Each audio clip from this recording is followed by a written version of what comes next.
जय हिंद मेरे दोस्तों, एक बार फिर से आप सभी का स्वागत है। और आज प्रोबेबिलिटी की छठी वीडियो हम यहाँ पे शुरू कर रहे हैं और इस वीडियो में हम कवर करने वाले हैं एनसीईआरटी चैप्टर 13 की थर्ड एक्सरसाइज 13.3 बेस थ्योरम पर बेस्ड जो भी क्वेश्चन है दोस्तों, उन्हें आज हम इस वीडियो में शुरू करेंगे। शुरुआत करेंगे आसान क्वेश्चन से और फिर हम मुश्किल क्वेश्चन की तरफ इसको लेके चलेंगे मेरे दोस्तों, ठीक है। तो इससे पहले भी मेरे बच्चों हमने 5 वीडियो पहले कंप्लीट कर लिए हैं, जिसमें हम लोगों ने conditional probability, multiplication theorem, independent and dependent event, ये सब टॉपिक कंप्लीट कर लिए हैं, ठीक है। बेस थ्योरम का फॉर्मूला कैसे डिराइव हुआ था वो भी हमने देख लिया है। अगर आपने उन सभी वीडियोस को अभी तक नहीं देखा है तो डिस्क्रिप्शन में मैंने उसका लिंक दे रखा है, आप वहां से सबसे पहले उन वीडियोस को कंप्लीट कीजिए और उसके बाद इस वाले वीडियो पे आइए। देखिए सिस्टमेटिक तरीके से चलते रहिए, ठीक है ना, इसी सीक्वेंस में चलते रहिए 1 2 3 4 5 6 7, ठीक है ना। वरना अगर अचानक से सीधा फिफ्थ में 6 वीडियो में आओगे तो समझने में दिक्कत आएगी बेटा आप लोगों को, ठीक है। तो चलिए अब हम शुरू करने वाले हैं एनसीईआरटी 13.3 के क्वेश्चन। चलते हैं सबसे पहले क्वेश्चन की तरफ। देखिए मेरे दोस्तों, एनसीईआरटी 13.3 आपकी स्क्रीन पे आ चुकी है और इसमें हम सबसे पहले शुरू करने वाले हैं हमारा क्वेश्चन नंबर 2। क्वेश्चन नंबर 2 मेरे दोस्तों आपकी स्क्रीन पर आ चुका है, देख सकते हैं एनसीईआरटी 13.3 का क्वेश्चन नंबर 2 है। देखो मैं डिफिकल्टी लेवल के बेसिस पे आपके क्वेश्चन करवाने वाला हूं। पहले मैं आसान क्वेश्चन आप लोगों को करवाऊंगा, इसके जैसा ही क्वेश्चन हमने पिछले वीडियो में भी सॉल्व किया था, एक बार हम इस क्वेश्चन को भी यहां पर करने वाले हैं मेरे दोस्तों। चलिए क्वेश्चन को पढ़ना शुरू कर देते हैं दोस्तों। देखिए क्या कहता है कि अ bag contains 4 red and 4 black balls, another bag contains 2 red and 6 black balls, ठीक है। One of the 2 bags is selected at random and a ball is drawn from the bag which is found to be red, ठीक है दोस्तों। Now find the probability that the ball is drawn from the first bag। देखिए दोस्तों, Bayes theorem में मैंने आप लोगों को एक बात बताई थी कि आपके पास कुछ रास्ते होते हैं, आपके पास कुछ रास्ते होते हैं। एक रास्ता ये भी है, एक रास्ता आपके पास ये भी है, सही बात है। अब देखिए अगर आप यहां पर खड़े हो, ठीक है, और आप कंफ्यूज हो कि किस वाले रास्ते में जाना है, तो आप बोलोगे जाने के लिए भैया हम यहां से भी जा सकते हैं, जाने के लिए हम यहां से भी जा सकते हैं। तो देखो इस क्वेश्चन में भी ना कुछ कुछ वैसा ही हाल है। आपको ना बोल दिया गया कि हमारे पास ना कोई 2 बैग हैं, एक है बैग फर्स्ट और एक है बैग सेकेंड। बैग फर्स्ट भी है आपके पास और बैग सेकंड भी है। मान लेते हैं पहला बैग है और मान लेते हैं आपके पास दूसरा बैग है। देखो मैं क्वेश्चन को शुरुआत से पढ़ता हूं। कहते हैं कि अ bag contains 4 red and 4 black balls. एक बैग में बेटा जो लाल रंग की गेंदें हैं वो है 4 और ब्लैक कलर्स की जो बॉल है मेरे दोस्तों वो भी हमारे पास कितनी है, 4 है, ठीक है। फिर कहते हैं कि another bag contains 2 red and 6 black ball, ठीक है। जो दूसरा बैग है भैया उसमें रेड बॉल तो 2 ही है लेकिन ब्लैक बॉल 6 है भैया। रेड है 2 और ब्लैक है 6, ठीक है मेरे दोस्तों। अब देखिए आगे क्या बोलते हैं, कहते हैं कि one of the 2 bag is selected at random. मेरे दोस्तों आपने ये समझ लो कि आंखें आपने बंद कर रखी हैं, ठीक है जी, आपकी आंखें बंद हो रखी हैं भैया, या फिर ये समझ लो आपकी आंखों पे ना एक पट्टी बांध रखी है, ठीक है ना। अब आपको नहीं मालूम कि भैया आप कौन से वाले बैग को चूज करने वाले हो। आप इस वाले बैग को भी चूज कर सकते हो और आप इस वाले बैग को भी चूज कर सकते हो। दोनों ही बैग बेटा आपके सामने है और आपने किसी एक का ही चुनाव करना है। तो सोचो, चूज करने के लिए बेटा आप इस वाले बैग को भी चूज कर सकते हो, सेलेक्ट करने के लिए आप इस वाले बैग को भी सेलेक्ट कर सकते हो। तो देखिए जो चीज पहले होती है, पहले होने वाली जो इवेंट होती है मेरे दोस्तों, याद रखिए उन्हें E1 और E2 के जरिए डिनोट किया जा सकता है। ये भी सेलेक्ट हो सकता है मेरे दोस्तों, इसका सेलेक्ट होना हमारे लिए है E1 और इसका सेलेक्ट होना है मेरे दोस्तों मेरे लिए E2। तो याद रखिए बच्चों, जो इवेंट पहले हो सकती हैं उन्हें E1 और E2 के नाम से जाना जाता है, ठीक है। जैसे मैंने आपको इलेक्शन वाला एग्जांपल दिया था कि आप बीजेपी को भी सेलेक्ट कर सकते हो, आम आदमी पार्टी को भी सेलेक्ट कर सकते हो, कांग्रेस को भी सेलेक्ट कर सकते हो, ठीक है। तो ये हमारे लिए E1 E2 और E3 थे। आप कॉमर्स भी ले सकते हो, साइंस भी ले सकते हो, आर्ट्स भी ले सकते हो। तो ये आपके लिए E1 E2 और E3 है। फिलहाल यहाँ पर बेटा बैग 1 और बैग 2 की बात हो रही है, तो बेटा मैं लिख दूंगा एक इवेंट है, कंसीडर द फॉलोइंग इवेंट्स। एक इवेंट है दोस्तों मेरे लिए E1, वो क्या है, बैग फर्स्ट इज सेलेक्टेड। और इवेंट E2 ले लेते हैं मेरे दोस्तों कि बैग सेकेंड इज सेलेक्टेड, ठीक है दोस्तों। 2 बैग हम लोगों ने सेलेक्ट कर दिए हैं दो बैग में से किसी एक बैग को हमने सेलेक्ट करना है, या तो पहला बैग सेलेक्ट हो सकता है या दूसरा बैग सेलेक्ट हो सकता है, जो भी सेलेक्ट हो उन्हें हमने E1 और E2 के नाम से रिप्रेजेंट किया दोस्तों। ठीक है, अब कहते हैं कि and a ball is drawn from the bag. भैया अब हमें बैग में से एक बॉल निकालनी है। अब जरा सोचो, इस बैग से रेड कलर की बॉल निकल सकती है और इस बैग से मेरे दोस्तों ब्लैक कलर की बॉल भी निकल सकती है, सी बात है। और इस वाले बैग से भी ब्लैक कलर की बॉल निकल सकती है और इस वाले बैग से रेड कलर की बॉल भी निकल सकती है। ठीक है, अब देखते हैं क्वेश्चन में कहता क्या है मेरे दोस्तों। जैसे हमने पहले जो एग्जांपल दिया था कि हो सकता है कांग्रेस पार्टी डेवलपमेंट कर सकती है या डेवलपमेंट नहीं कर सकती है, आम आदमी पार्टी डेवलपमेंट कर सकती है या नहीं कर सकती है, कांग्रेस पार्टी डेवलपमेंट कर सकती है या नहीं कर सकती है।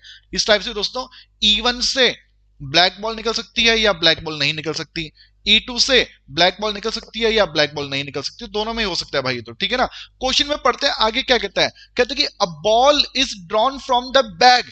बैग में से एक बॉल निकाली गई। पहले आपने किसी एक बैग को सेलेक्ट किया, ये नहीं बताया कौन सा सेलेक्ट किया, लेकिन किसी एक को सेलेक्ट किया है। और फिर क्या कहता है, then a ball is drawn from it which is found to be red in colour. Sir found हो गया, सर क्या लिखा है फाउंड, ये चीज हो चुकी है भैया। क्या हो चुका है, लाल रंग की गेंद निकल चुकी है मेरे दोस्तों, यानी कि अब ब्लैक नहीं निकली। ठीक है ना, ब्लैक बॉल नहीं निकली है। अब आपको ना, आप ना अब यहां पर आ चुके हो मेरे दोस्तों। ठीक है जी, आप रेड कलर की बॉल निकाल चुके हो, यानी कि जो बाद वाली इवेंट है वो ऑलरेडी हो चुकी है। तो मेरे दोस्तों जो इवेंट बाद में होती है ना, उस बाद में होने वाली इवेंट को हम लोग क्या बोला करते हैं, उस बाद में होने वाली इवेंट को मेरे दोस्तों हम लोग बोला करते हैं कॉमन इवेंट के नाम से उसको रिप्रेजेंट किया जाता है। क्यों, क्योंकि वो जो बाद में जो इवेंट हुई है बेटा, वो क्या इवेंट है, बाद में होने वाली इवेंट है रेड बॉल का निकलना।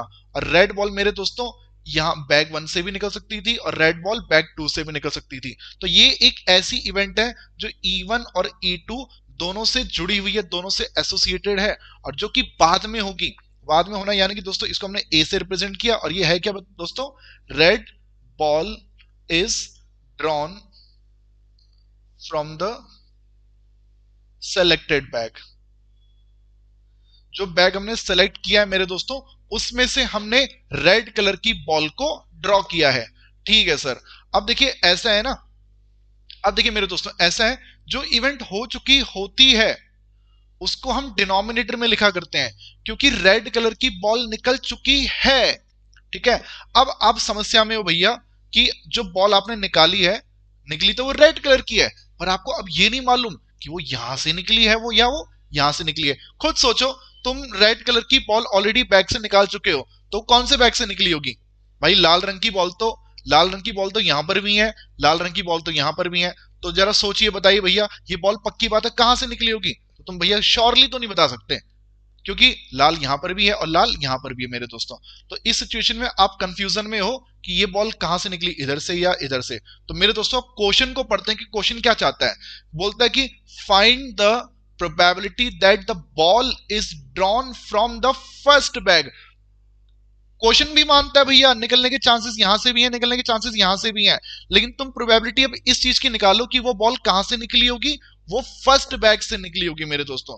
वो जो बॉल तुमने रेड कलर की निकाली है, निकलने को यहां से भी निकल सकती थी, यहां से भी निकल सकती थी, बट तुम प्रोबेबिलिटी अब इस चीज की फाइंड करो कि जो बॉल तुम ऑलरेडी निकाल चुके हो वो पहले बैग से निकली होगी, इसके क्या चांसेस है मेरे दोस्तों। ये दोस्तों अब हमारे लिए क्वेश्चन मार्क है। ठीक है, तो देखिए ऐसा है ना मेरे दोस्तों, जब कॉमन इवेंट हो चुकी होती है, बाद वाली इवेंट हो चुकी होती है, तो दोस्तों ये कंडीशनल प्रोबेबिलिटी एक प्रकार से बेस थ्योरम है मेरे दोस्तों। अब बेस थ्योरम में दोस्तों मैंने आपको फॉर्मूला बताया था कि E1 बाई ए अगर आपको फाइंड करना है तो इसके लिए फॉर्मूला आपको लगाना चाहिए E1 फिर A बाई E1। डिनोमिनेटर में A की प्रोबेबिलिटी आती है और A की प्रोबेबिलिटी का फॉर्मूला था E1 A by E1 plus E2 और आगे इसके A by E2, right. Okay sir, इतना हो गया। अब देखिए आपको ना ये सब वैल्यूज मालूम होनी चाहिए, आपको E1 की प्रोबेबिलिटी मालूम होनी चाहिए, आपको E2 की प्रोबेबिलिटी भी मालूम होनी चाहिए, आपको A बाई E1 की प्रोबेबिलिटी मालूम होनी चाहिए, और आपको A बाई E2 की प्रोबेबिलिटी भी मेरे दोस्तों आप लोगों को मालूम होनी चाहिए। ठीक है दोस्तों, ओके सर। देखिए दोस्तों, अब ऐसा है ना, E1 की प्रोबेबिलिटी का मतलब क्या है? E1 की प्रोबेबिलिटी का मतलब क्या है? E1 का मतलब है कि आपने इस वाले बैग को सेलेक्ट किया है, ठीक है? तो सोचिए, E1 की प्रोबेबिलिटी यानी bag probability of probability that bag one is selected, right? तो देखिए ऐसा है ना, दो बैग थे आपके सामने, पहले बैग के सेलेक्ट होने के चांसेस कितने होंगे?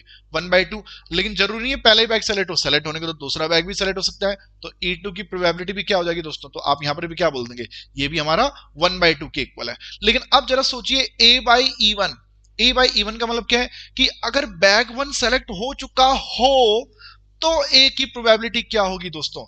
यानी कि अगर बैग वन सेलेक्ट हो चुका हो तो उसमें से रेड बॉल की प्रोबेबिलिटी क्या होगी?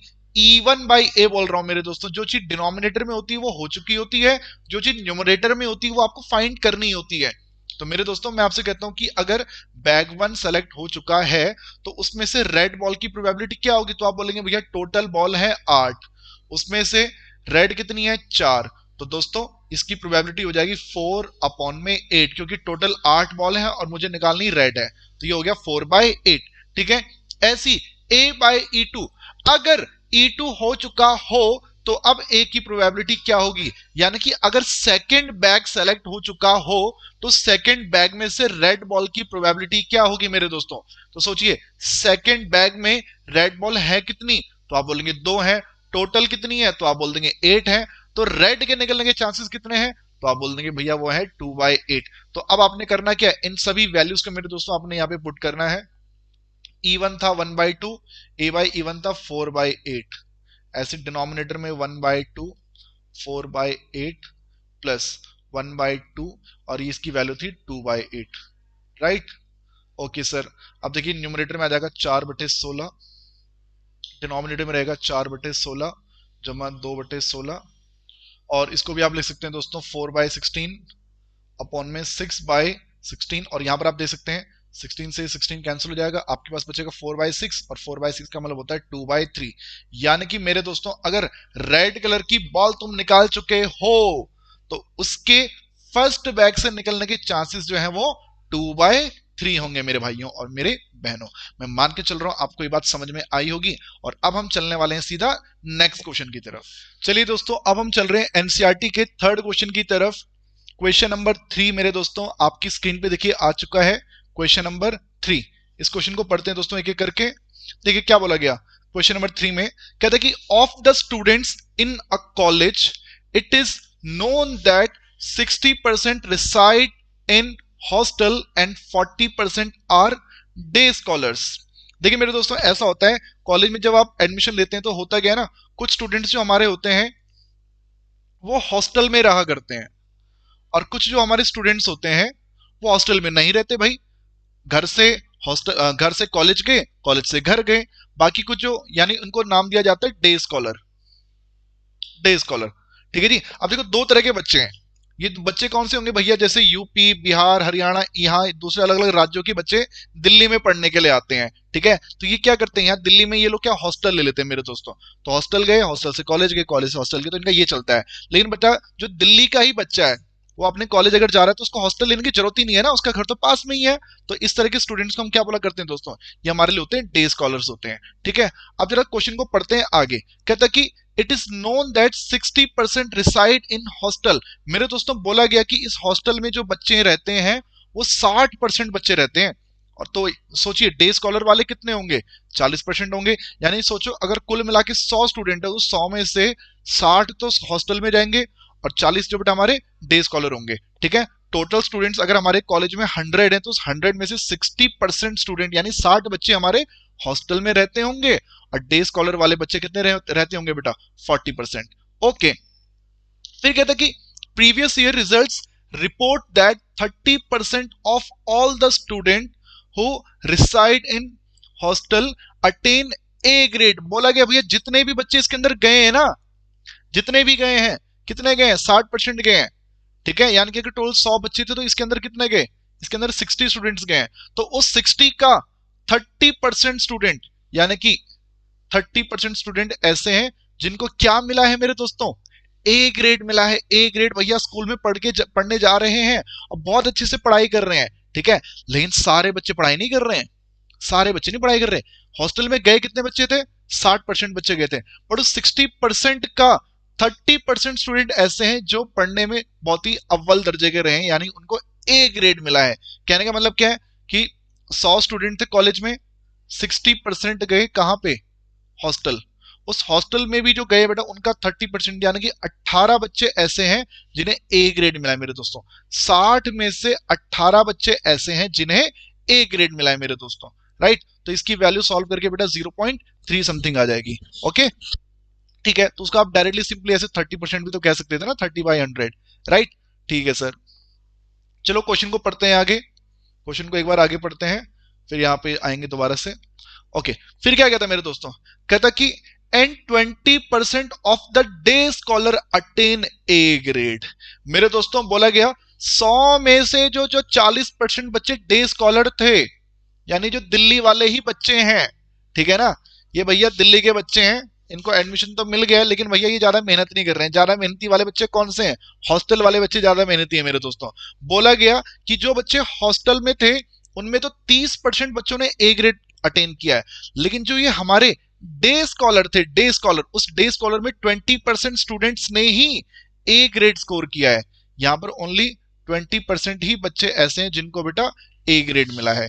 कहने का मतलब 100 बच्चे अगर कॉलेज में थे तो उन 100 में से 40% बच्चे, यानी कि 40 बच्चे जो थे ये कौन थे?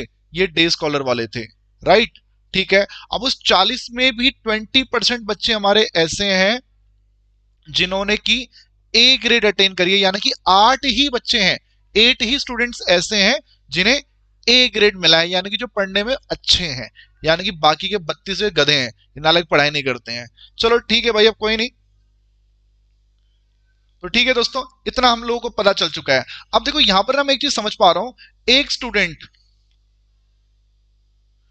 ठीक है जी, एक स्टूडेंट बेटा अगर मैं आपसे बोलता हूं कि वो क्या क्या हो सकता है, क्या वो एक हॉस्टेलियर हो सकता है या नहीं हो सकता है? आप बोलेंगे यस वो हो सकता है। मैं आपसे बोलता हूं कि क्या वो डे स्कॉलर हो सकता है कि नहीं हो सकता है? आप बोलेंगे यस वो डे स्कॉलर भी हो सकता है। हो सकता है वो हॉस्टल में रहता हो सकता है वो कॉलेज के बाद सीधा अपने घर जाता हो, दोनों चीज हो सकती हैं। अच्छा बताइए, अगर ये बच्चा हॉस्टल में जाता तो क्या इस बच्चे की ए ग्रेड आ सकती थी? तो तुम बोलोगे बिल्कुल आ सकती थी भाई, पढ़ाई करेगा तो क्यों नहीं आएगी।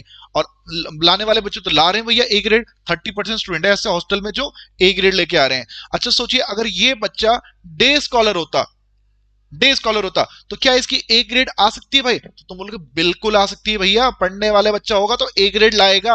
और वैसे भी जो हिस्ट्री बताती है, जो रिपोर्ट्स बताती है भैया, जो आंकड़े बताते हैं कि जो डे स्कॉलर बच्चे हैं उनमें भी ए ग्रेड लाने वाले बच्चे हैं। कितने हैं?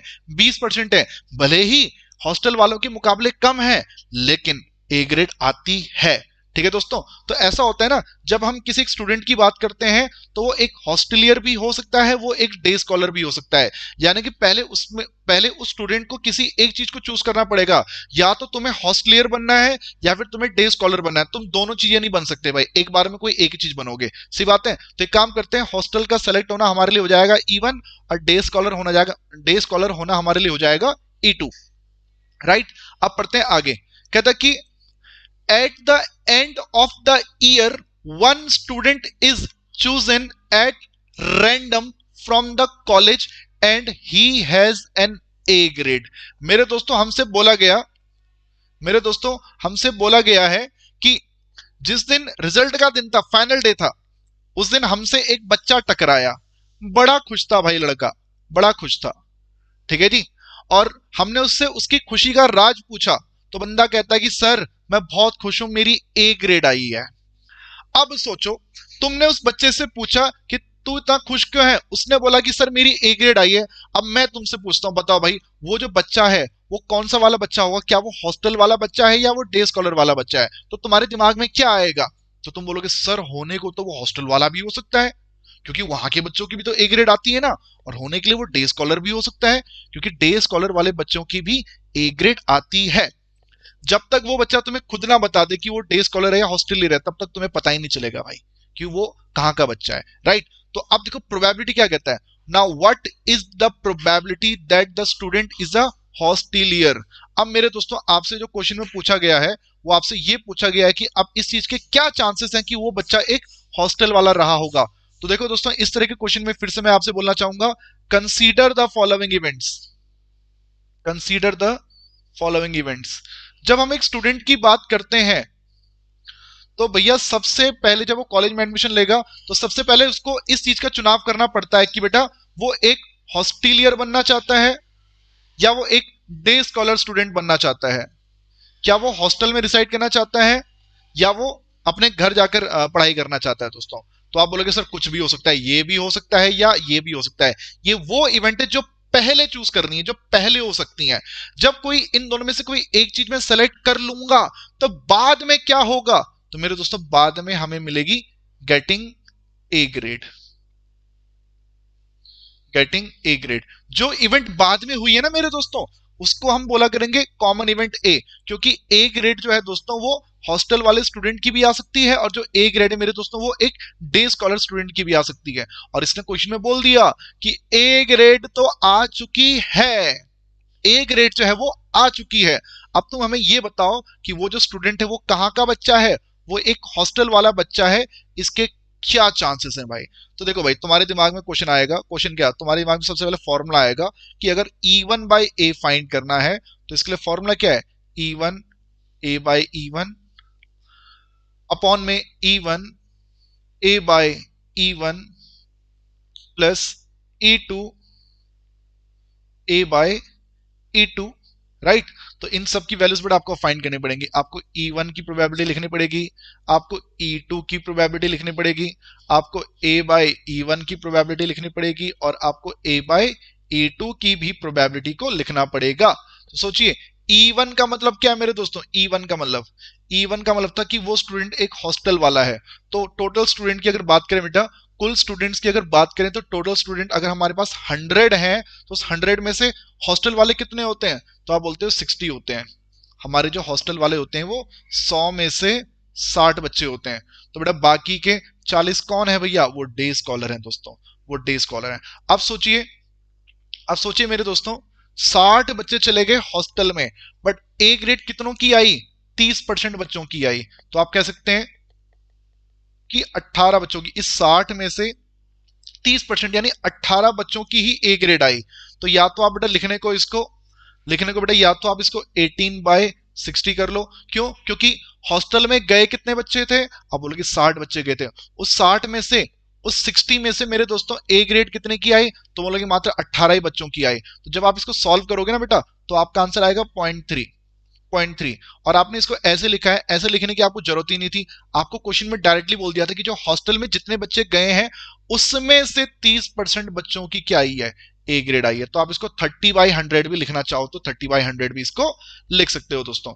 ऐसी मेरे दोस्तों अगर मैं आपसे बोलूं कि इस डे स्कॉलर में कितने बच्चे थे, तो आपने बोल दिया 100 में से 40 बच्चे ऐसे थे जो कौन थे बेटा, डे स्कॉलर थे। और उस 40 में भी 20% बच्चों की ए ग्रेड आई थी, यानी कि 40 में से ए ग्रेड लाने वाले 8 ही बच्चे थे मेरे दोस्तों। तो अगर आपको मैं बोलूं कि A बाई E2 का मतलब क्या है, तो आप बोलेंगे E2 यानी डे स्कॉलर वाले बच्चे की ए ग्रेड आई है। तो आप इसको लिखना चाहो तो 8/40 लिख सकते हो और इसको सॉल्व करके जो आपको आंसर मिलेगा बेटा वो 0.2 मिलेगा। लेकिन दोस्तों अगर आप चाहो तो इसको 8/40 ना लिखकर डायरेक्टली 20% भी लिख सकते हो, जो कि क्वेश्चन में बोला भी गया था कि 20% बच्चों की ए ग्रेड आ रखी है। तो दोस्तों आप इसको 20/100 भी लिख सकते हो। अब इन वैल्यूज के बच्चे आप लोगों ने यहां पुट करना है 60/100, 30/100 अपॉन 60/100, 30/100 सारी वैल्यूज पुट करते रहो, 40/100 और यहां पे थे 20/100। तो आप एक चीज देखेंगे, डिनोमिनेटर का 10,000, डिनोमिनेटर का 10,000 और डिनोमिनेटर का 10,000 ये हो जाएगा कैंसिल। 6 तिया 1800, 1800 और 800, ये बन जाएगा 18 के बट्टे में 1800 के बट्टे में 2600 और 2 से अगर मैं इसको कैंसिल कर देता हूं तो 2 नेम 18 2 बटे और यहाँ पे 2 13 26, ठीक है। तो 9/13 मेरे दोस्तों हमारा आंसर आ चुका है। E1 बाय ए की प्रोबेबिलिटी 9/13 13। मैं मान के चल रहा हूं दोस्तों ये क्वेश्चन आपको समझ में आया होगा। जितने बेस्ट तरीके से दोस्तों मैं इसको एक्सप्लेन कर सकता था मैंने पूरी कोशिश करी है।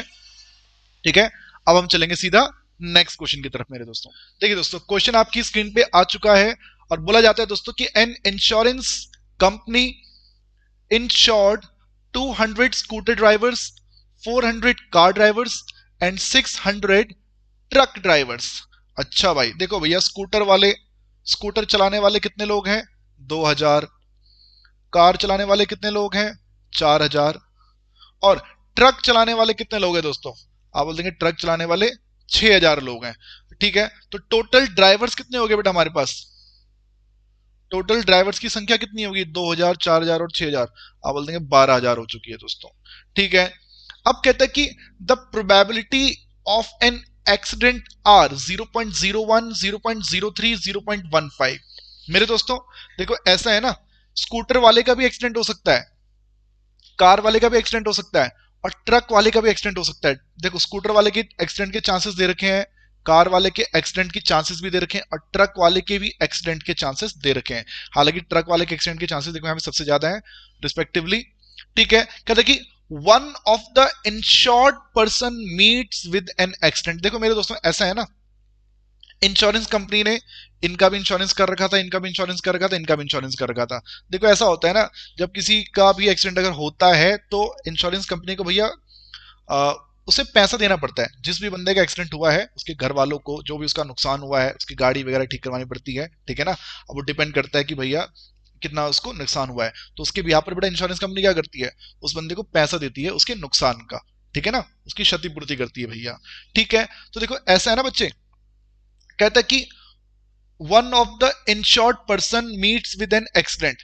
एक दिन होता क्या है इंश्योरेंस कंपनी के पास? तो देखिए दोस्तों एक दिन इंश्योरेंस कंपनी के मालिक के पास ना सीधा एक न्यूज आती है कि हमारे एक इंश्योर्ड पर्सन का एक्सीडेंट हो गया है, हमारे एक कस्टमर का एक्सीडेंट हो गया। भैया ये मालिक है, अगर ये कौन है? ये मालिक है मेरे दोस्तों। ठीक है, और इस मालिक के पास न्यूज क्या आती है कि हमारे एक कस्टमर का एक्सीडेंट हो गया है। तो बताओ इस मालिक के लिए, जो इंश्योरेंस कंपनी का जो ओनर है मेरे दोस्तों, उसके लिए अच्छी न्यूज है या बुरी न्यूज है?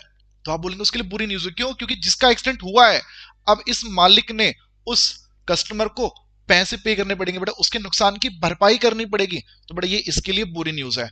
अब सोचो जब इसके पास खबर आई होगी कि किसी एक कस्टमर का एक्सीडेंट हो गया है बेटा, तो देखो अभी हमने इसको ये नहीं बताया कि एक्सीडेंट जिसका हुआ है वो एक स्कूटर वाला है, कार वाला है या ट्रक वाला है। बात समझ में आ रही दोस्तों? तो इसके दिमाग में अब देखो क्या क्या कौन कौन लोग आएंगे। इसके दिमाग में स्कूटर वाले भी आएंगे, कार वाले भी आएंगे और इसके दिमाग में ये ट्रक वाले भी आएंगे। क्यों? क्योंकि एक्सीडेंट तो इसका भी हो सकता है, इसका भी हो सकता है, इसका भी हो सकता है। तो दोस्तों हुआ क्या था, इस मालिक ने सबसे पहले इंश्योरेंस करवाया था किसका? स्कूटर वाले का। और इसने इंश्योरेंस और किसका कराया था? कार वाले का। इसने इंश्योरेंस और किसका कराया था? ट्रक वाले का। और एक्सीडेंट जो है मेरे दोस्तों वो इसका भी हो सकता है, इसका भी हो सकता है या वो इसका भी हो सकता है। यानी कि इस बार मेरे दोस्तों तीन रास्ते हैं। इस बार आपके पास यहां पर तीन रास्ते हैं।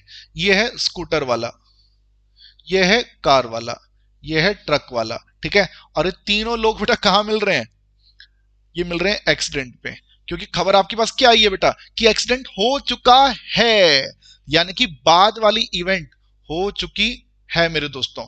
ठीक है ना, एक्सीडेंट ऑलरेडी हो चुका है। जो इवेंट बाद में होती है मेरे दोस्तों उसे हम क्या बोला करते हैं? उसे कॉमन इवेंट बोला करते हैं। तो पहले की जो हमारी म्यूचुअली एक्सक्लूसिव इवेंट थी मेरे दोस्तों वो क्या होंगी? E1, E2 and E3। तो यहां पर आप लोगों ने करना क्या है? यहां पर आप लोगों ने करना क्या है? तीन इवेंट कंसीडर करेंगे। Consider the following events.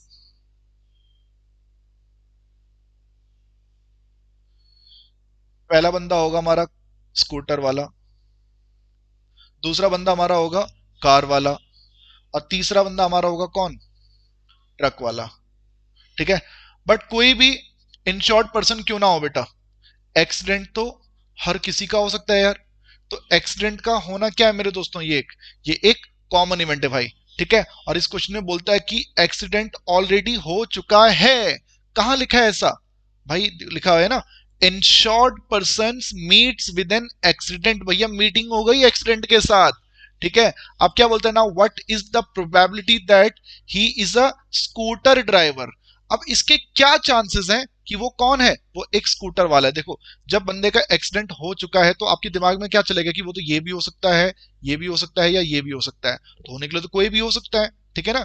तो हमको प्रोबेबिलिटी किस चीज की फाइंड करनी है कि वो कौन है, वो एक स्कूटर वाला है मेरे दोस्तों। तो यानी कि इस क्वेश्चन में आपको E1/A फाइंड करना है, राइट। तो दोस्तों ऐसा है ना, प्रोबेबिलिटी लिख लीजिए E1 की, E2 की और E3 की, तीनों की प्रोबेबिलिटी लिख लीजिए। फिर हम लिख लेंगे A/E1, A/E2। देखो इन सब की जरूरत पड़ने वाली है ना बेटा फॉर्मूले में, और A/E3, राइट। देखो फॉर्मूला होता है क्या हमारे पास, अगर हमको E1/A फाइंड करना है तो E1 इंटू में A/E1 अपॉन में क्या रहेगा भाई, probability of E1, probability of A/E1 plus probability of E2, probability of A/E2 plus probability of E3, probability of A/E3। तो सोचिए मेरे दोस्तों, एक्सीडेंट देखो स्कूटर वाला बंदा है, स्कूटर वाले बंदे के सेलेक्ट होने के चांसेस कितने हैं, तो आप बोलेंगे स्कूटर वाले थे कितने, 2000, टोटल कितने थे 12000, तो आप बोल देंगे 2/12, 2000 के बट्टे में 12000। तो इसको 2/12 लिख लेते हैं। ऐसे ये 4000 लोग थे बेटा, कार वाले लोग थे कितने 4000, तो बन जाएगा 4/12। ऐसी ट्रक वाले कितने थे भाई 6000, टोटल कितने थे 12000, तो ये 6/12 बन जाएगा। देखो मैं इसको और कैंसिल नहीं कर रहा हूं, इसका कारण बेटा अभी आप देखेंगे A/E1 कि भैया एक्सीडेंट हो चुका है किसका, वो एक्सीडेंट जो हुआ है, एक्सीडेंट जो हुआ है वो किसका हुआ है, एक स्कूटर वाले का एक्सीडेंट हुआ है। तो देखो चांसेस इस क्वेश्चन में दे रखे थे स्कूटर वाले के 0.01, 0.03 और 0.15। प्रोबेबिलिटी एक्सीडेंट की किसके, एक स्कूटर वाले की 0.01, इसको 1/100 लिख सकते हैं। 0.03 इसको 3/100 लिख सकते हैं, और इसको 0.15 इसको 15/100 लिख सकते हैं। तो दोस्तों इन तीनों की प्रोबेबिलिटी भी मैंने यहाँ पे लिख दी है। अब मैं यहाँ पे फॉर्मूले में वैल्यूज पुट करूंगा। स्कूटर वाला E1 2/12 और प्रोबेबिलिटी 1/100, 1/100 अपॉन में 2/12, 1/100, 4/12, 3/100 और 6/12 और यहाँ पे 15/100, राइट। ठीक है दोस्तों, अब इसको सॉल्व कर लेते हैं। तो इसमें आप एक चीज देखेंगे, डिनोमिनेटर का ये जो 1200 है, देखो सबका 1200 हो जाएगा कैंसिल। न्यूमरेटर में रहेगा 2 एकम 2, 2 एकम 2, 4 3 12, 15 6 90, और हमारा जो आंसर आ जाएगा दोस्तों वो आ जाएगा 2/104, और इसको हम लिख सकते हैं 1/52। तो दोस्तों एक्सीडेंट हुआ है, और जिसका हुआ है वो एक स्कूटर वाला है, इसके चांसेस कम है लेकिन चांसेस हैं कितने, 1/52। तो दोस्तों ये क्वेश्चन यहां पर हमारा हो जाता है समाप्त। मैं चलूंगा अब आपको सीधा नेक्स्ट क्वेश्चन की तरफ। देखिए दोस्तों अगले क्वेश्चन को शुरू करने से पहले अनअकैडमी की एक जरूरी अपडेट मैं आप सभी दोस्तों को देना चाहूंगा, क्योंकि आपको मालूम ही होगा कि ये सभी प्रोबेबिलिटी की वीडियोस अनअकैडमी के माध्यम से ही आप सभी के लिए आ पा रही हैं। तो अनअकैडमी की भी एक जरूरी अपडेट दोस्तों कि अनअकैडमी के द्वारा आने वाले 6 दिसंबर को, आने वाले ये जो 6 दिसंबर है उस दिन अनअकैडमी के द्वारा एक ऑल इंडिया लेवल का टेस्ट अनअकैडमी एसेंट आप सभी बच्चों के लिए ऑर्गेनाइज किया जा रहा है दोस्तों। कक्षा 6ठी से लेकर 12वीं कक्षा तक के सभी बच्चे इस टेस्ट में खुद को इन्वॉल्व कर सकते हैं, जो कि फ्री टेस्ट है दोस्तों। और टेस्ट की देखो खास बात क्या है, 1 घंटे का टेस्ट होता है और इसमें वो सब इंपॉर्टेंट क्वेश्चन आते हैं जो कि आपको आपके बोर्ड के एग्जाम्स में देखने को मिलते हैं। यानी कि ये टेस्ट अगर आप अटेम्प्ट करेंगे दोस्तों तो कई सारे इंपॉर्टेंट क्वेश्चन आप लोगों को मिल जाएंगे जो आपके बोर्ड के एग्जाम में अपियर कर सकते हैं। देखो इस टेस्ट को देखो अगर आप देते हो तो दोस्तों देखो ऐसा है, आप खुद का असेसमेंट तो कर ही सकते हैं, खुद का इवैल्यूएशन भी आप कर सकते हैं, लेकिन देखो ऐसा है ना, कई सारी स्कॉलरशिप जीतने का भी मौका आपके पास होगा दोस्तों। अब देखो उसी दिन जिस दिन आप टेस्ट देंगे तो टेस्ट के जस्ट बाद ही आपको आपका रिजल्ट भी मिल जाएगा। तो आपके कुल मिलाकर बेटा आपके फायदे की चीज है, इस टेस्ट को मिस मत करना आने वाले 6 दिसंबर को दोस्तों। समय होगा इसका सुबह 11 बजे। इस टेस्ट में रजिस्ट्रेशन के लिए दोस्तों आपको एक लिंक की जरूरत पड़ेगी, वो लिंक मैंने डिस्क्रिप्शन में दे दिया है, उसके जरिए आप इस टेस्ट के लिए खुद को रजिस्टर भी करवा सकते हैं, ठीक है। और एक जरूरी अनाउंसमेंट दोस्तों, और एक और जरूरी सूचना, वो ये है कि अनअकैडमी पे आप लोगों के लिए बहुत सारी फ्री लाइव क्लासेस चल रही हैं सभी सब्जेक्ट्स की, और देखो टेस्ट वगैरह भी चल ही रहे हैं। तो हमारे जितने भी अनअकैडमी के नए यूजर्स होंगे तो उन्हें सबसे पहले इस टेस्ट को और ये लाइव क्लासेस को अनलॉक करना पड़ेगा बेटा। तो अनलॉक करने के लिए आपको एक कोड यूज करना पड़ेगा, कोड है AC लाइव। जितनी भी फ्री क्लासेस हैं, जितने भी फ्री टेस्ट हैं बेटा, उन्हें भी आपको अनलॉक करना पड़ेगा। और अनलॉक करने के लिए दोस्तों आप इस कोड को यूज कर सकते हैं। आपकी वो लाइव क्लासेस स्टार्ट हो जाएंगी और आपके जो फ्री टेस्ट है बेटा आप उन्हें भी अटेम्प्ट कर पाएंगे दोस्तों। ठीक है, AC लाइव, इस कोड के जरिए आप लोग उन सभी टेस्ट को, उन सभी फ्री कंटेंट को अनलॉक कर सकते हैं। तो चलिए दोस्तों, अब हम चलने वाले हैं सीधा नेक्स्ट क्वेश्चन की तरफ। और देखिए दोस्तों, अब आपकी स्क्रीन पे आ चुका है क्वेश्चन नंबर 8, आपकी बुक का क्वेश्चन नंबर 8। और एक और अच्छा क्वेश्चन, देखिए आज ये सब हम आसान क्वेश्चंस कर रहे हैं दोस्तों, सारे इजी क्वेश्चन है यार, ठीक है ना। थोड़ा सा आपको सोचना है इनमें, बस थोड़ा सा। और जो नेक्स्ट वीडियो जो होगी उसमें देखो हम सारे मुश्किल वाले क्वेश्चंस करेंगे, ठीक है ना। देखिए बच्चों क्या बोला गया, कहता है कि a factory has 2 machines A and B। अच्छा जी, 2 मशीन है भैया, एक मशीन है A और एक मशीन है मेरे दोस्तों B। ठीक है, 2 प्रकार की मशीनें हमारे पास हैं। कहता है कि past record shows that machine A produced 60% of the items of output and machine B produced 40% of the items। देखो मेरे दोस्तों, जितना भी टोटल प्रोडक्शन हुआ है, जितना भी यूनिट प्रोडक्शन हुआ है, उस टोटल प्रोडक्शन का जो 60% हिस्सा है मेरे दोस्तों, वो किसने प्रोड्यूस किया, मशीन ए ने प्रोड्यूस किया। और जो 40% हिस्सा है मेरे दोस्तों, उसको किसने प्रोड्यूस किया, मशीन बी ने प्रोड्यूस किया। बात समझ में आ रही मेरे दोस्तों? ठीक है सर, जितना भी प्रोडक्शन हमने कुल मिलाकर किया है उसमें से 60% जो प्रोडक्शन था मेरे दोस्तों वो मशीन ए ने किया है और 40% प्रोडक्शन मशीन बी ने कर रखा है। ठीक है सर, अब चलते हैं आगे। अब क्या कहता है, कहता है कि further 2% of the item produced by machine A and 1% produced by machine B were defective। ओहो भैया, जितना भी आउटपुट आप इस मशीन के अंदर दे रहे हो उसमें से कुछ आउटपुट जो निकलता है मेरे दोस्तों, वो कैसा निकलता है, वो डिफेक्टिव निकलता है मेरे दोस्तों। और डिफेक्टिव जो प्रोडक्शन जो हो रहा है मेरे दोस्तों मशीन ए के द्वारा, वो 2% है। यानी कि जितना आउटपुट आपने इसने निकाला है उसमें 2% डिफेक्टिव है दोस्तों। ओके, फिर क्या बोलते हैं, and 1% produce by machine B were defective. Machine B ने भी जितना भी प्रोडक्शन किया मेरे दोस्तों, जितना भी उत्पादन किया गया है मशीन बी के द्वारा, उसमें से 1% डिफेक्टिव है मेरे दोस्तों। बात समझ में आ रही है? ओके ठीक है सर। जैसे मैं कह सकता हूं कि भैया कोई लैपटॉप बनाने वाली कंपनी है, लैपटॉप बनाने वाली कंपनी या फिर कोई भी प्रोडक्ट आप ले सकते हैं, ठीक है ना। टीवी बनाने वाली कोई कंपनी है, ठीक है ना। तो जितने भी टीवी बने होंगे, मान लेते हैं, मैं मान लेता हूं बच्चों की कुल मिला के 1000 टीवी बने, 1000 टीवी बने। उस 1000 में से 60% किसने बनाए, मशीन ए ने, यानी कि 600 टीवी मशीन ए ने बनाए हैं और बाकी के 400 टीवी या फिर लैपटॉप या फिर वॉशिंग मशीन जो भी हैं वो किसने बना रखे हैं, मशीन बी ने बनाए हैं। ठीक है, अब सोचो ये 600 लैपटॉप्स या फिर 600 टीवी या फिर 600 रेफ्रिजरेटर हो गए, वो मशीन ए ने बना रखे, उसमें से 2% डिफेक्टिव निकले। यानी कि मेरे दोस्तों 12 टीवी जो है दोस्तों वो डिफेक्टिव है। किसने बनाए, इस मशीन ए ने बनाए। सी बात है? Okay sir. और ऐसे में बोलूं कि मशीन बी ने 1% डिफेक्टिव बनाया, यानी 400 का 1%, यानी कि 4 टीवी इस मशीन बी ने भी डिफेक्टिव बनाए हैं मेरे दोस्तों।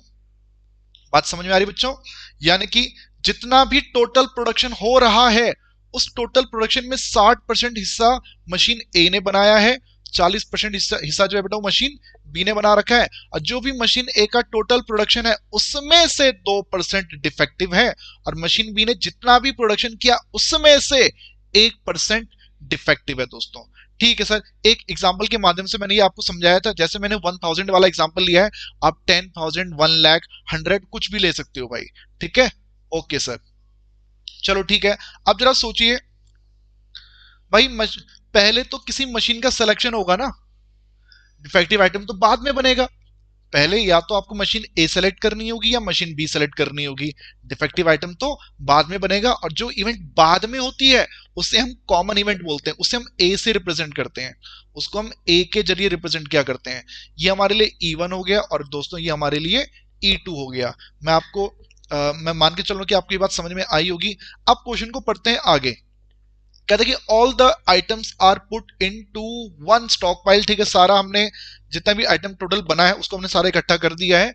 And then one item is chosen at random from this and is found to be defective. ओहो, देखो ऐसा है ना, इसने भी टोटल प्रोडक्शन कर लिया है, इसने भी टोटल प्रोडक्शन कर लिया है।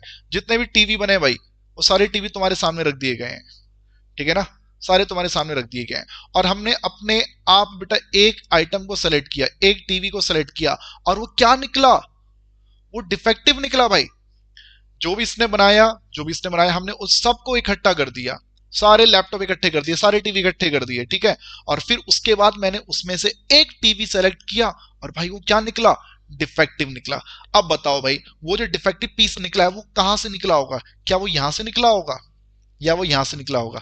आप बोलेंगे सर वो हो सकता है ए के द्वारा प्रोड्यूस किया गया हो, या फिर हो सकता है कि उसका प्रोडक्शन, उसकी मैन्युफैक्चरिंग बी के द्वारा की गई हो, तो कुछ भी हो सकता है। यानी कि दोस्तों आज आप यहां पर खड़े हो, ठीक है, आप यहां पर खड़े हो मेरे दोस्तों, ठीक है, और अब आपको ये पता लगाना है कि आप यहां से प्रोड्यूस हुए हो, आप यहां से प्रोड्यूस हुए हो। ठीक है, तो क्वेश्चन को पढ़ते हैं। प्रोबेबिलिटी किस चीज की पूछा गया? What is the probability that it was produced by machine B? Sir machine B ने आपको प्रोड्यूस किया है, इस चीज की प्रोबेबिलिटी फाइंड करो। तो भाई लोग ऐसा है ना, सबसे पहले कंसीडर द फॉलोइंग इवेंट्स।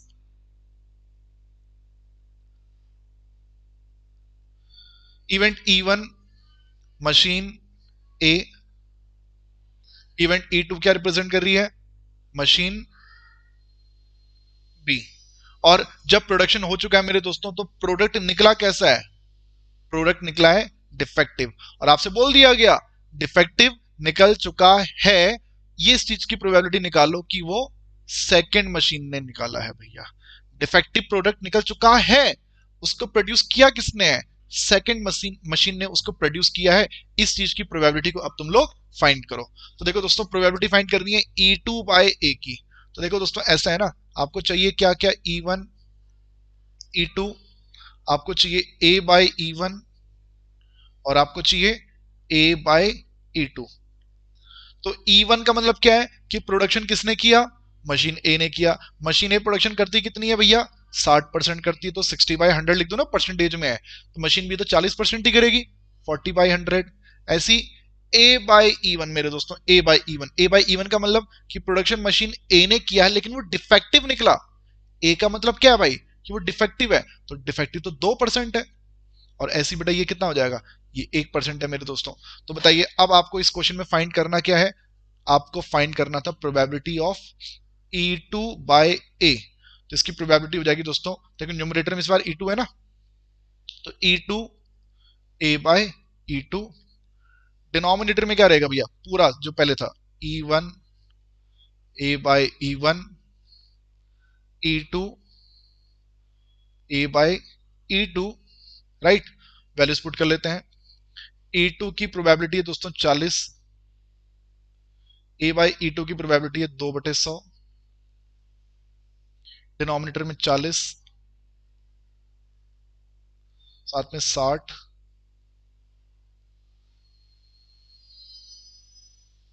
और एक मैंने मिस्टेक कर दी इसमें, ये 1 है मेरे दोस्तों,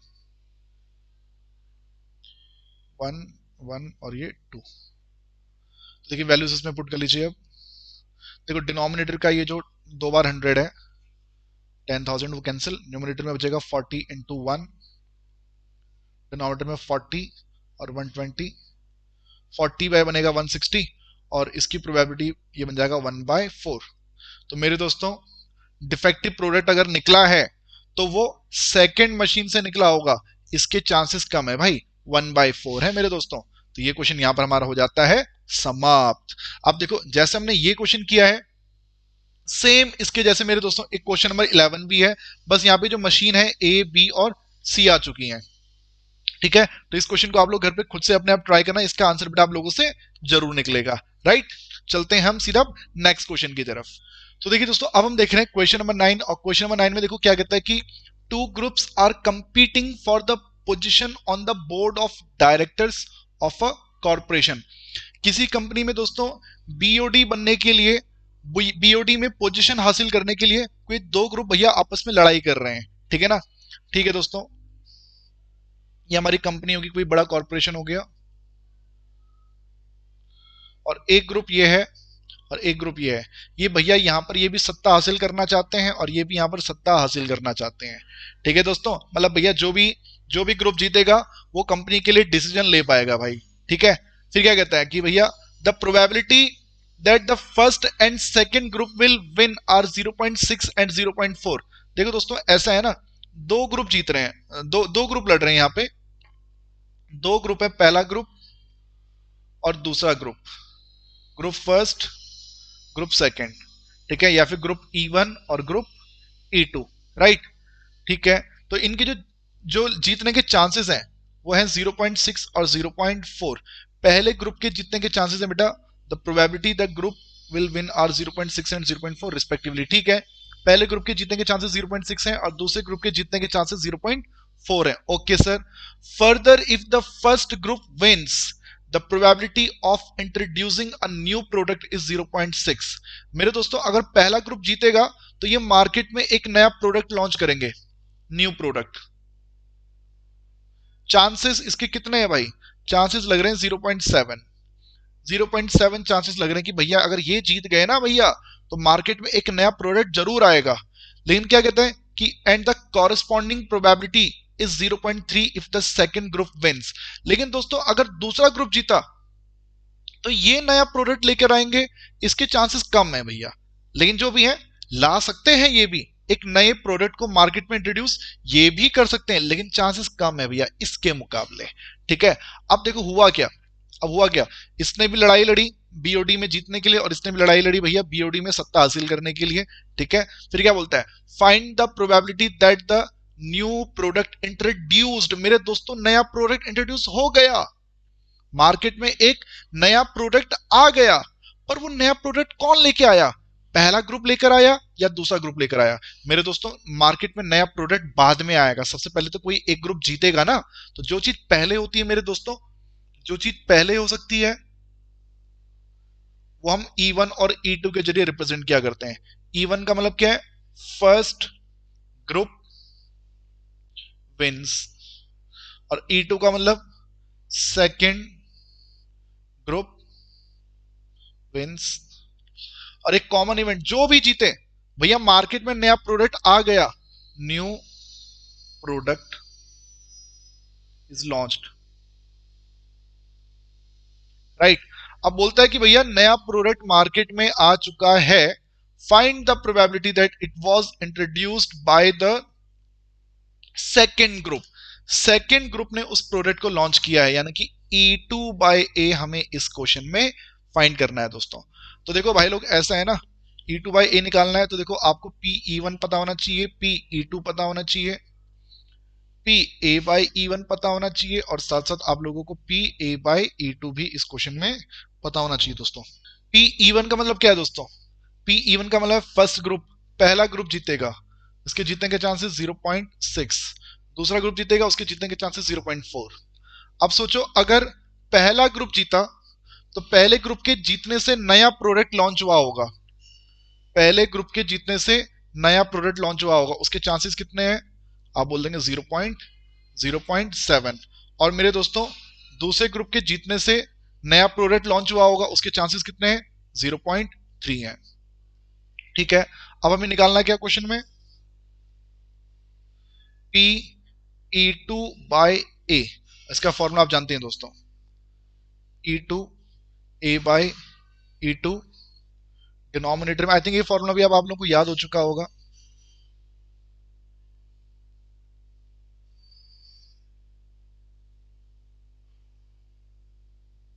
ओके, वैल्यूज पुट कर लेते हैं दोस्तों, 0.4 इंटू 0.3, 0.6 इंटू 0.7, 0.4 इंटू 0.3। सारी वैल्यूज मैंने यहाँ पे पुट कर दी हैं, 0.6, 0.4,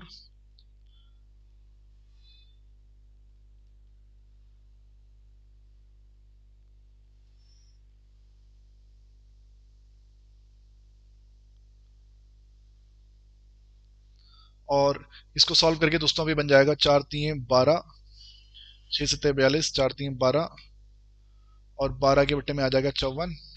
2 से इसको डिवाइड कर सकते हैं आप, 6/27 और 6 से कैंसिल कर लेते हैं इसको, बल्कि 6 दूनी 12 और 6 9 54। तो दोस्तों ये हो गया अपन के लिए प्रोबेबिलिटी E2/A की। तो मैं मान के चल रहा हूं दोस्तों आपको ये इतनी बात आप लोगों को समझ में आ गई होगी। तो बच्चों इस वीडियो को हम यहां पर कर रहे हैं समाप्त। लगभग 6 क्वेश्चन मैंने आपके साथ इस वीडियो में डिस्कस किए हैं। नेक्स्ट वीडियो में अब मैं आपको अच्छे वाले क्वेश्चन इसी एक्सरसाइज के डिस्कस करूंगा, ठीक है ना। अब वीडियो वैसे भी काफी लंबी हो चुकी है। अगली वीडियो हम इसमें जो क्वेश्चन बच गए 13.3 के, उन्हें हम नेक्स्ट वीडियो में कवर करेंगे। फिर भी अगर कोई क्वेश्चन रह जाते हैं दोस्तों तो जरूरी नहीं है 7 ही वीडियोस आएंगे, मैं नेक्स्ट पार्ट भी आप लोगों के लिए लेके आऊंगा यार, ठीक है ना। निश्चिंत रहिए, पूरा चैप्टर अच्छे से ओवर करेंगे यार, और सब इंपॉर्टेंट क्वेश्चन हम कवर करेंगे, ठीक है। बाद में जब आपके सारा प्रोबेबिलिटी भी ओवर हो जाएगा तो दोस्तों मैं आपके लिए फिर 1 मार्क्स वाले क्वेश्चंस के लिए एक अलग सीरीज चलाऊंगा, ठीक है ना। हर चैप्टर से 1 मार्क्स में क्या क्वेश्चन आपको एग्जाम में देखने को मिल सकता है, वो क्वेश्चन बेटा मैं आप लोगों को यहाँ पे करवाया करूंगा। तो चलिए मिलते हैं बेटा आपसे सीधा नेक्स्ट वीडियो में। अपना ध्यान रखिएगा। जय हिंद, जय भारत, वंदे मातरम।